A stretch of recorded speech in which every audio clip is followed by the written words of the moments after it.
Hi everyone, so this is going to be a quick video showing you exactly how to color change in crochet so your stitches look clean, seamless and professional. So whether you're making stripes, tapestry crochet, letters or detailed color work, this is a simple technique that you'll use all the time.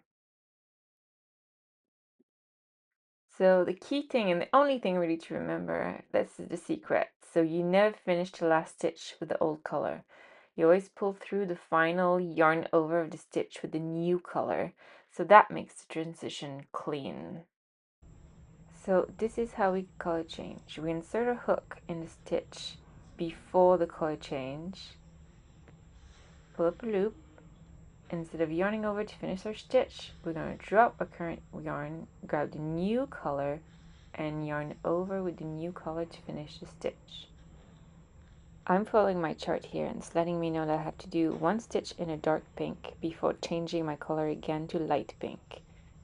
So I'll do my stitch in a dark pink, but I won't finish it. I'll drop my dark pink yarn, grab the light pink to finish that stitch, and then it tells me I have 2 stitches in pink next, so I'm going to carry on as normal with the light pink. And just a note, I'm doing this here in the back loops, but it's according to your pattern, so typically you would do this in the 2 loops unless otherwise stated by your pattern. So here I'll show you a few more examples where I have 1, 2, 3, 4, 5 color change in this pattern. And if you want to practice, this pattern is available on my YouTube. So it's called the Heart Smug Crochet.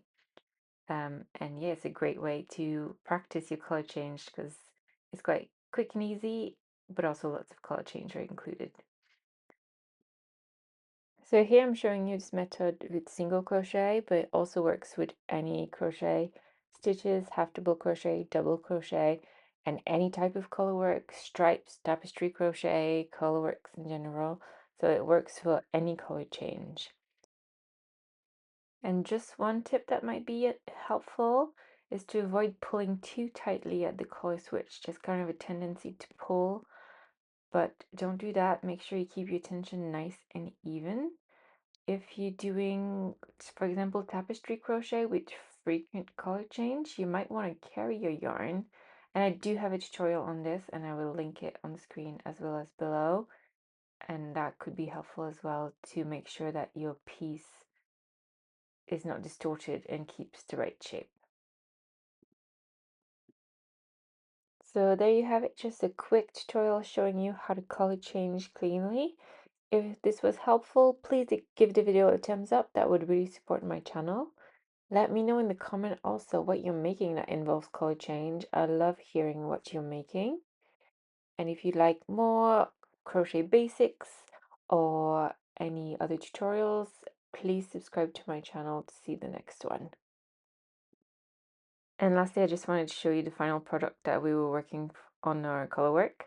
This is my hearts mug, and as I said, if you want to make it, the tutorial is available on my channel, so it will be linked below as well. So thank you so much for watching, and I'll see you in the next one. Bye!